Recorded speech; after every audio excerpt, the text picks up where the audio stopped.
हशमन ज़ारा नबी गो दुश्मनानी गप्पान हमी होनान प्लोटी राई बयान कुर्बान हशमन ज़ारा नबी गो दुश्मनानी गप्पान हमी होनान प्लोटी राई बयान कुर्बान।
माशाअल्लाह ज़ेबाइन जो चढ़ गई ये महा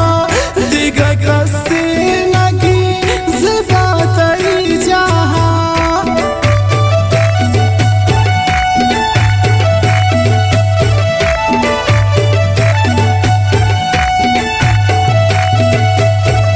माशाअल्लाह ज़ेबाइन जो चढ़ गई ये महा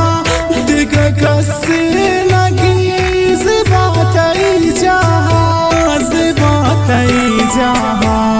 हशमन ज़ारा नबी गो दुश्मनानी गप्पान हमी होनान प्लोटी